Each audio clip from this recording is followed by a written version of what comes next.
খাসলত, যেটা কি আমরা বাংলা ভাষায় বলি খাসলত। মানুষের খাসলত আছে না? মানুষে অনেক সময় বলে লোকটার খাসলতটা ভালো না, বলে না? খাসলত কি? আল্লাহর নবী বলেন খাসলত পরিবর্তন হয়েছে, এই কথাটা সরাসরি বিশ্বাস করিও না। কথাটা বুঝছেন? খাসলত পরিবর্তন হয়েছে, কথাটা সরাসরি বিশ্বাস করিও না। পাহাড় ভাঙতে যদি কেউ বলে যে আমি পাহাড় সমান করেছি, সেটা বিশ্বাস করিও। সুবহানাল্লাহ। তাহলে খাসলত জিনিসটা খুব কঠিন, পাহাড়ের চেয়েও কঠিন। আল্লাহর হাবিব বলেন 7 প্রকার মানুষ আল্লাহর আরশের ছায়ার নিচে জায়গা পাবে। কয় প্রকার? 7 প্রকার মানুষ আল্লাহর আরশের নিচে আপনার ছায়া পাবে। এর মধ্যে হলো উসওয়াতুন হাসানা, যার চরিত্র আখলাক ভালো, আল্লাহ রাব্বুল আলামিন ডাকিয়া বলবেন ফাদখুলি ফি ইবাদি ওয়াদখুলি জান্নাতি। সুবহানাল্লাহ। যারা আমার খুশির জন্য নফসের বিরোধিতা করেছো, মুতমাইন্না, তোমরা যারা আমার নফসের বিরোধিতা করেছো, নফসের চাহিদা অনুযায়ী তোমরা দুনিয়াতে জীবন যাপন করো নাই, কথাটা বুঝছেন? তারা আজকে কি করো? আমি আল্লাহর আরশের ছায়ার নিচে তোমরা আসো। ভাইরা আমার, হাজার হাজার লক্ষ লক্ষ পাখি যদি মাটি আধার খায়, একটা পাখি যদি উড়া দিয়া লক্ষ লক্ষ পাখির সামনে আসতে পারবে, পিছের থেকে কিন্তু সামনে আসতে পারবে। আল্লাহর হুকুম যখন হয়ে যাবে, এই মানুষগুলো পাখির মতো উড়া দিয়া আল্লাহর আরশের ছায়ার নিচে জায়গা নিবে। যার চরিত্র ভালো, জুড়ে বল সুবহানাল্লাহ। আমরা মনে মনে ভাবি ইসলামটা মনে হয় আমাদের কাছে এমনি এমনি এসে গেছে। না, ইসলামটা এমনি এমনি আসে না রে ভাই। ইসলামটা অনেক কঠিন জিনিস। আল্লাহ রসুল কি মেহনত করেছেন, শুধু লাঠি দিয়া খাটাখাটি করে মারামারি করে ইসলাম আসে না। ইসলাম আসছে আল্লাহ রসুলের চরিত্র ধারায়, আখলাক দ্বারায়, তার বিনয় নম্রতার দ্বারায় ইসলাম প্রতিষ্ঠিত হয়েছে। যেরকম সুবহানাল্লাহ। আল্লাহর নবীকে এক ইহুদি আসিয়া ডাকিয়া বলেন, ইয়া রাসূলুল্লাহ, হে মুহাম্মদ, আমার বাড়িতে আপনার দাওয়াত আগামীকালকে। আল্লাহর নবী কি করলেন? ইহুদির দাওয়াত পাইয়া তখন তিনি গেলেন, সাথে কারে নিলেন? সাথে নিলেন হযরত ওমর ফারুক রাদিয়াল্লাহু তাআলা আনহু। জোরে বলো সুবহানাল্লাহ। যারে দেখলে শয়তান ভয় পাইত, ঠিক না বে? ঠিক জোরে বলেন। তখন ইহুদির বাড়িতে যাওয়ার পরে বাজার গিয়া ডাক দেশে ইহুদি বাড়ির থেকে সুইটে আসছে, কিন্তু তার কাপড়ের নিচে একটা বোতল। ইহুদির কাপড়ের নিচে কি? একটা বোতল।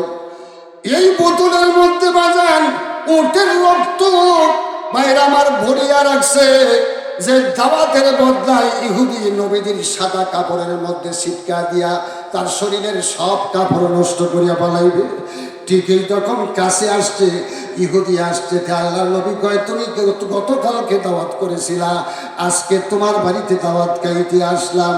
তখন ইহুদি এই বোতল চিটকা দিয়া নবীদের সমস্ত সারা পুরা পোশাকই নষ্ট করে দিয়েছে। হযরতে ওমর কয়, ইয়া রাসূলুল্লাহ, গোটা ক্ষমতা এখন মক্কার আপনার হাতে। সুবহানাল্লাহ। গোটা মক্কার ক্ষমতা আপনার হাতে।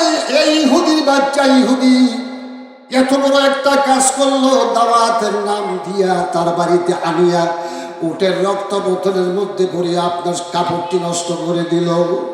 তখন আল্লাহর হাবিব কয়, না ওমর, কিছুই বলিও না, চলো জায়গা।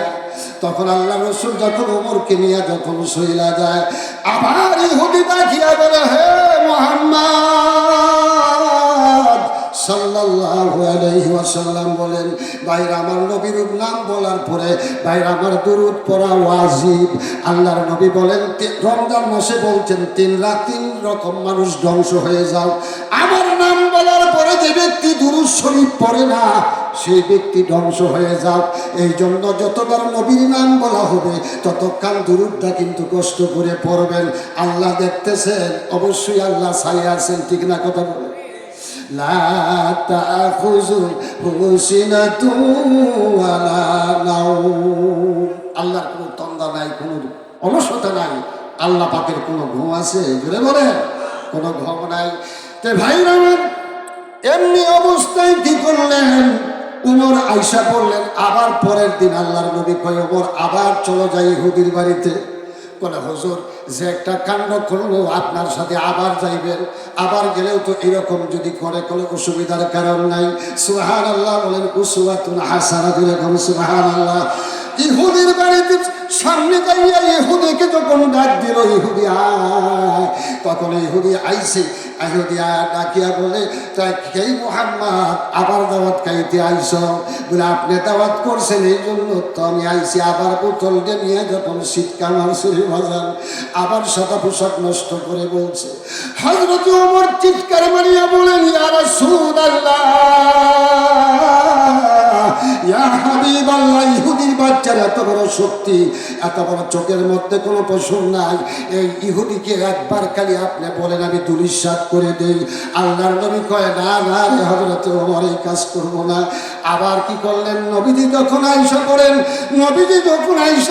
আবার যখন রাস্তা দিয়া ইহুদি তাকায়া দেখে, আবার নবীজি ডাকিয়া বলেন, আবার ইহুদি ডাকিয়া বলেন, আগামীকালকে আইসো, তোমাদের অবশ্যই দাওয়াত খাওয়াম। আবার নবীজি হযরত ওমরকে নিয়ে 3য় দিন আসলেন। আবার 3য় দিনও একই অবস্থা হইল। জুড়ে গান সুবহানাল্লাহ। নবীজির ধৈর্য শক্তি পরীক্ষার জন্য কথাটা বলছি যে উসওয়াতুন হাসানা, যেটা মানুষ আল্লাহ রাসূলের আখলাক চরিত্র কিরকম ছিল। তখন আবার যখন এমনি ভাবে যখন তার কাপড় আবার নষ্ট করে দিল ইহুদি, তখনই হযরতে ওমর বলেন, ইয়া রাসূলুল্লাহ, হুকুম দিলেন না ইহুদিকে আমি সাইজ করতাম। আল্লাহর নবী কয়, কিছুই করা লাগবে না। আল্লাহর নবী খালি বাইতুল্লাহ শরীফের কিনারে গেছেন, পিছন দিক দিয়া ইহুদি আসিয়া হাজির হয়ে গেছে। যদি করো সুবহানাল্লাহ। আল্লাহর নবী কয়, 3বার তুমি দাওয়াত দিয়া তুমি আমাকে এইভাবে বেইজ্জতি করলা, আবার বুঝি আমার পিছনে পিছনে তুমি আইসা গেছো, তার কারণটা কি? কিসের জন্য আসছো? সাথে সাথে ইহুদি কোনো কথাবার্তা না বলিয়া আল্লাহর হাবিবের 2টা কদমের মধ্যে আপনার ঝাঁপায়া পড়ে, জোরে করো সুবহানাল্লাহ। ঝাঁপায়া পড়িয়া ডাকিয়া বলেন, ইয়া রাসূলুল্লাহ, আমি জানি আপনাকে যে 3 দিন বেইজ্জতি করেছি, এটা আপনার চরিত্র আখলাককে আমি পরীক্ষা করলাম। জোরে করো সুবহানাল্লাহ। আপনি সত্যিকারের নবী, আপনি সাইয়্যিদুল মুরসালিন, আপনি ইমামুল মুরসালিন, আপনি মুহাম্মাদুর রাসূলুল্লাহ সাল্লাল্লাহু আলাইহি ওয়াসাল্লাম। এতে কোনো সন্দেহ নাই গো নবী। আমাকে এই মুহূর্তে পড়ায়া দেন, লা ইলাহা ইল্লাল্লাহু মুহাম্মাদুর রাসূলুল্লাহ। সবাই বলুন সাল্লাল্লাহু আলাইহি ওয়াসাল্লাম। চরিত্রের একটা দিক পাইছেন, ওয়া ইন্নাকা লাআলা খুলুকিন আযীম। সাহাবায়ে কেরাম মা আয়েশা রাদিয়াল্লাহু তাআলা আনহার কাছে গিয়া জিজ্ঞাসা করেন, মাগো, আল্লাহর হাবিবের চরিত্র সম্বন্ধে আপনি কি জানেন? মা আয়েশা রাদিয়াল্লাহু তাআলা আনহা ধমক মারছেন। ধমক মারিয়া ডেকে বলেন, তোমরা কি আল্লাহর কালাম পড়ো নাই? তোমরা কি কোরআন শরীফ পড়ো নাই? তোমরা কেন আমাকে এই কথা জিজ্ঞাসা করলা? সাহাবায়ে কেরাম বলেন, আহো মা, এই জন্য আমি আপনাকে জিজ্ঞাসা করেছি। কারণ হলো, একজন বিবি তার স্বামী সম্বন্ধে যতটুকু জানে, পৃথিবীর সমস্ত মানুষ মিলিয়াও তা জানে না। সুবহানাল্লাহ। আপনার বিবি আপনার সম্বন্ধে যা জানবে, যা বুঝবে, পৃথিবীর সব মানুষ মিলিয়াও তা জানবে না। এই জন্য মাগো, আপনার কাছে আসছি আল্লাহর হাবিবের চরিত্র সম্বন্ধে জানার জন্য। মাইশা রাদিয়াল্লাহু তাআলা আনহা ডাকিয়া বলেন, সাহাবাই কেরাম